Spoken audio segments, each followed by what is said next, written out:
वासुदेवाय। ओम नमो भगवते वासुदेवाय। ओम नमो भगवते वासुदेवाय। श्रीमद् भागवतम 5वां कैंटो, दूसरा अध्याय, द एक्टिविटीज ऑफ महाराज आंग्री। क्या है, थोड़ा सा कॉम्प्लिकेटेड। आंग्रिग्र, अग्निग्रह। श्लोक संख्या 3, राइट। तदुपलभ्य भगवानदि पुरुषः सदसि गायन्ति पूर्वचिन्तिं नामाप सरसं भियापयामास। इस ब्रह्मांड के सर्वशक्तिमान तथा आदि पुरुष भगवान ब्रह्मा ने राजा अग्निग्रह की अभिलाषा जानकर अपनी सभा की श्रेष्ठ अप्सरा को, जिसका नाम पूर्वचित्ती था, चुनकर राजा के पास भेजा। तो आपने सुना था कि राजा अग्निग्रह तपस्या में बैठ गए थे। उनकी इच्छा क्या थी? पितृलोक में जाने की। तो हमने सुना था कि ये बहुत उचित तो नहीं है, लेकिन फिर भी यदि कोई किसी इच्छा से अकाम सर्व काम मोक्ष काम उदार दी तीव्रेन भक्ति योगेन यजेत पुरुषम परम, किसी भी इच्छा से भी अगर वो भगवान के पास आता है तो शुद्ध हो जाता है। लेकिन यदि कोई भगवान के पास ना जाकर किसी देवी देवता के पास जाता है तो वहाँ पर थोड़ी समस्या है। जैसे कि अगर हम अपने माता पिता के पास जाते हैं हर चीज़ को मांगने के लिए तो वी आर सेफ़। अगर हम बाहर दुकान में हर चीज़ के पास जाते हैं इंडिपेंडेंटली तो वी आर नॉट सेफ़, क्योंकि दुकानदार ये नहीं देखेगा कि ये चीज़ इसके लिए उचित है कि नहीं है, ये सिगरेट इसको देनी चाहिए कि नहीं देनी चाहिए। शराब के ठेके में वो पूछेगा नहीं, बेटा पापा से पूछ के आए हो, बिल्कुल नहीं पूछेगा। लेकिन पिताजी 2-4 जड़ देंगे, समझाएंगे भी। तो इट्स बेटर कि कोई भी इच्छा है चाहे गलत लग रही है तो हम अपनी अथॉरिटी के पास जाएं, माता पिता गुरुजन इत्यादि। तो इसी तरह से व्यक्ति जब भगवान के पास जाता है विद इच्छा भी, तो अल्टीमेटली वो प्यूरीफाई हो जाता है। लेकिन यहाँ पर कहानी थोड़ी सी इस प्रकार को जा रही है कि जैसे कि अक्सर कोई व्यक्ति इस प्रकार की तपस्या करता है तो उसके परीक्षा भी होती है कि वास्तविकता में तपस्या करना चाह रहा है या घर बाहर से परेशान हो गया है काम कर कर के और अब घर को छोड़ने को तैयार बैठा है। बहुत सारे लोग आते हैं हमारे पास, हम घर से बहुत परेशान हैं और 2 दिन बाद वापस चले जाते हैं। तो इस प्रकार के वैराग्य को हम मरघट वैराग्य कहते हैं, जैसे कि शमशान में हर किसी को वैराग्य पैदा हो जाता है। तो इसकी टेस्टिंग के लिए कई सारी अलग अलग प्रकार की चीज़ें करी जाती हैं। जैसे यहाँ पर एक अप्सरा को यहाँ पर भेजा जा रहा है। ओके, तो आगे क्या होता है, जिसका नाम क्या था? पूर्वचित्ती। प्रभुपाद बता रहे हैं कि भगवान श्री कृष्ण आदि पुरुष हैं।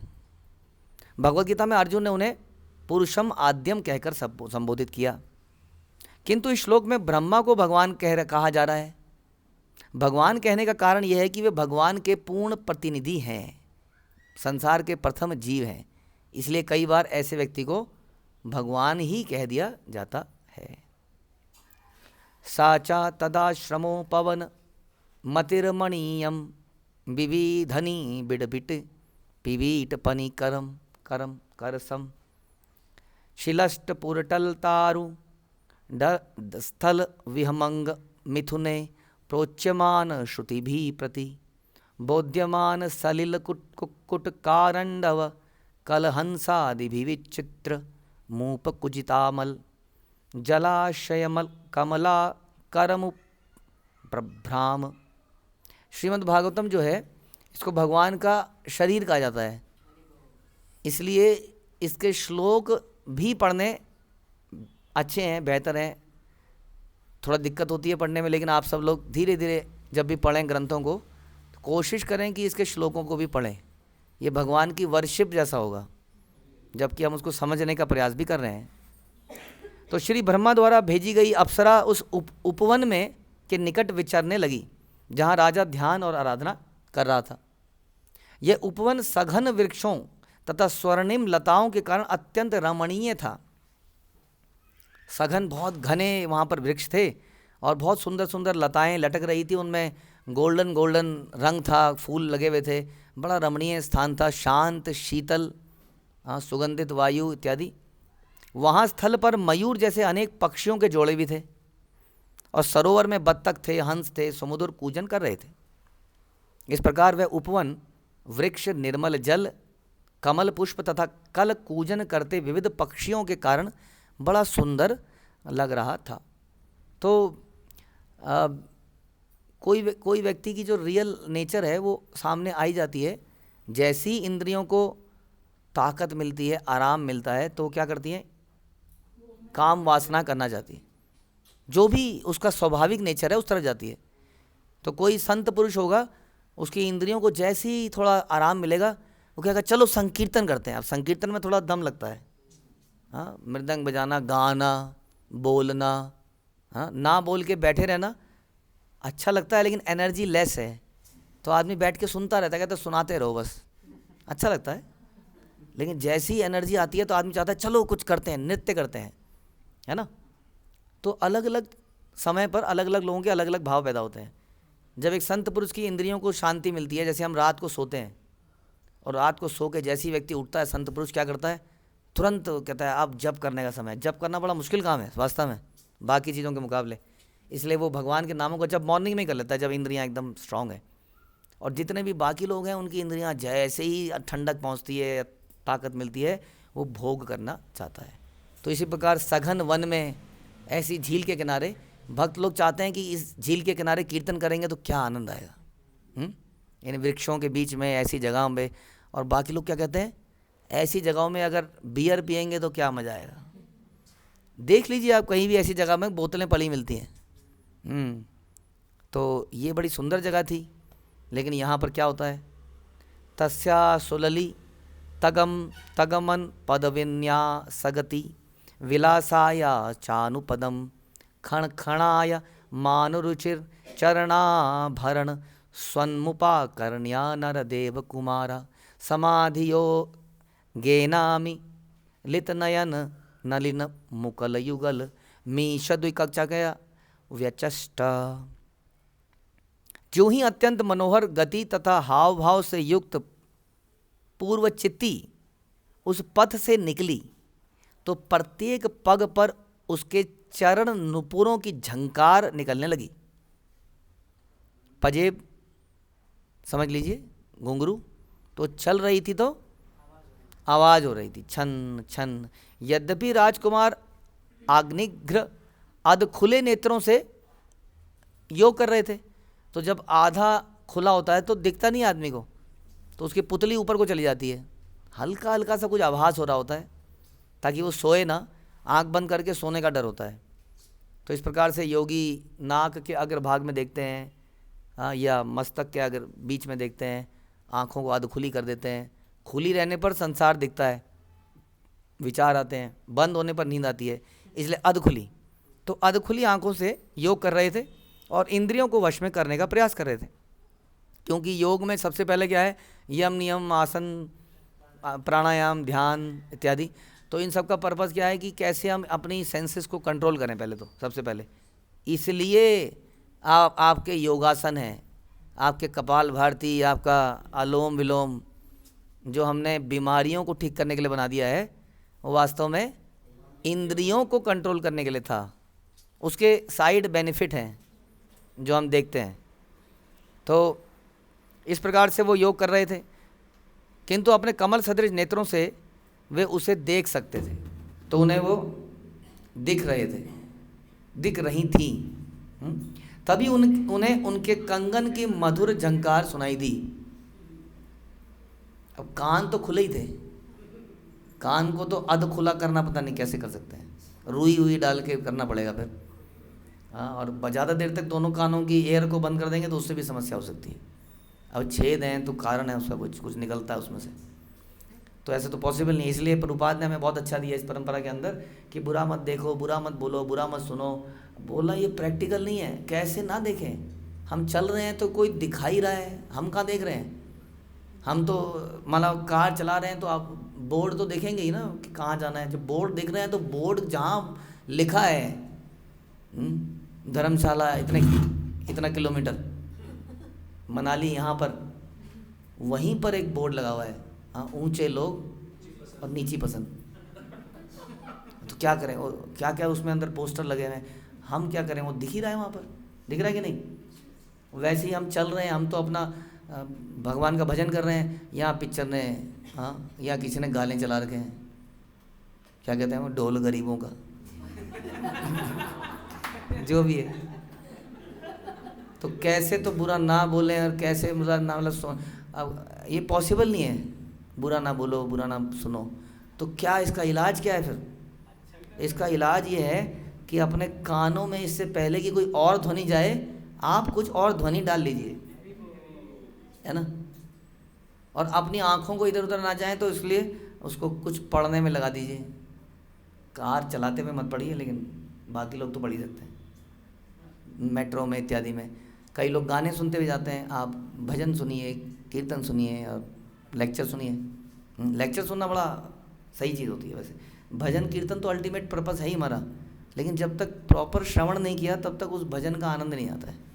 अधिकतर लोग कीर्तन सुनते हैं, मैं सजेस्ट करूँगा कि एटलीस्ट प्रारंभिक अवस्थाओं में वो प्रवचनों को सुने।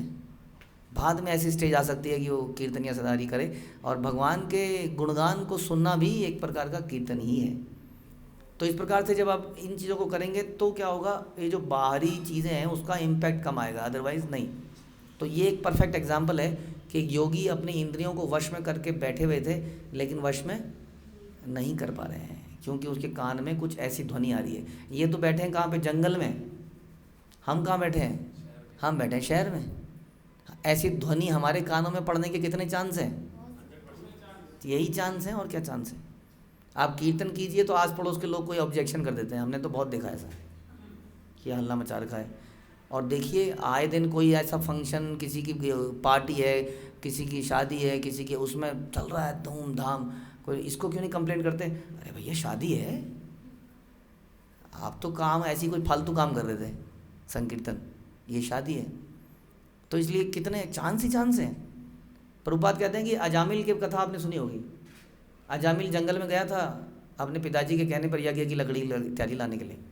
वहाँ उसने क्या देखा जंगल में कि एक स्त्री और पुरुष साथ में आलिंगन कर रहे हैं। बस इतना देखने से उसका दिमाग खराब हो गया, अंदर इच्छा आ गई कि ये स्त्री तो मेरे पास होनी चाहिए। करते करते करते उस स्त्री को अपने घर में ले आया वो। अब वो कहते हैं कि आप लोग तो निरंतर ऐसा दर्शन करते आए हैं, कर ही लेते हैं। आजकल तो जगह जगह पर ऐसे दर्शन होना आम बात हो रही है। हाँ, उस वक्त बड़ा मुश्किल काम था ये, तो कितना खतरा है बताइए हम लोगों के लिए। तो फिर इंद्रियों को कैसे कंट्रोल किया जाए ये हमें समझना पड़ेगा। हम सुनते हैं कि ऋषिकेश सेवनम भक्ति रुच्यते। इंद्रियों को यदि इंद्रियों के स्वामी की सेवा में लगा दिया जाए तो वो इंद्रियों के स्वामी इन इंद्रियों को वश में कर सकते हैं, हम नहीं कर सकते हैं। ये जो मन है, चंचलम ही मना कृष्णा प्रमाति बलवत दृढ़म, इज़ वेरी पावरफुल। कोई भी जो इसको बल में वश में करने का प्रयास भी करता है उसको भी ये नचा देता है। इतना इंद्रियानी प्रमाथीनी हरंती प्रसभम मना, यानी बहुत पावरफुल हैं। कोई इन इंद्रियों को जीत नहीं पाया। कितने एग्जाम्पल आप लोगों ने सुने हैं, विश्वामित्र भी आपने सुना ही है, सुने हैं, बहुत एग्जाम्पल है, अनेक एग्जाम्पल है। तो फिर इंद्रियों को वश में कौन कर सकता है? भगवान। कैसे?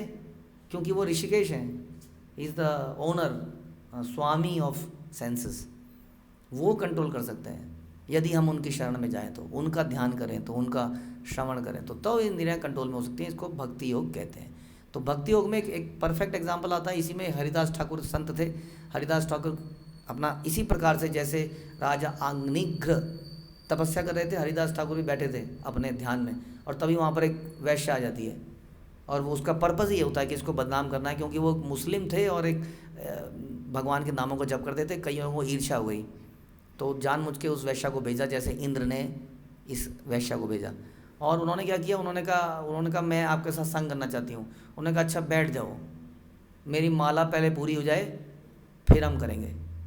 अब वो माला जपते रहे, वैश्या को नींद आ गई। इतनी माला जप रहे, 192 माला जपते थे रोज़। हाँ, how many name? 3 lakh 3 lakh भगवान के नाम लेते थे डेली। तो वो सो गई, जब तक वो उठी तो वो फिर से जप कर रहे थे। तो उसने कहा अरे आपने तो कहा था कि जप के बाद। उसने कहा अब तो मेरा आज नया जप शुरू हो गया अगले दिन का। तो अगले दिन का जप करने लगे। इस प्रकार 3 दिन बीत गए। 3 दिन उस नाम को सुनते सुनते उस वैश्या के अंदर इतना परिवर्तन आया कि उसने कहा सारी बात बता दी, मुझे उसने भेजा था, ये मेरा पर्पस था, मैं बहुत क्षमा मांगती हूँ आपसे, मैं आपकी शरणागत हूँ, बताइए मुझे क्या करना है। उन्होंने कहा ये माला पकड़ो, यहाँ पर बैठो, नाम जपो, मैं जा रहा हूँ दूसरी जगह, अब ये अड्डा तुम संभालो। और लोग वहाँ पर आने लगे और वो फेमस संत बन गई वहाँ पर। इस प्रकार ये ऐसा कैसे कंट्रोल कर पाए वो? क्योंकि वो भक्ति योग में लगे थे, भगवान के शरण में थे। भगवान बचा सकते हैं हमको, हम नहीं बचा सकते अपने आप को वास्तव में। हाँ, देवी ऐसी गुणमयी मम माया दुरत्या।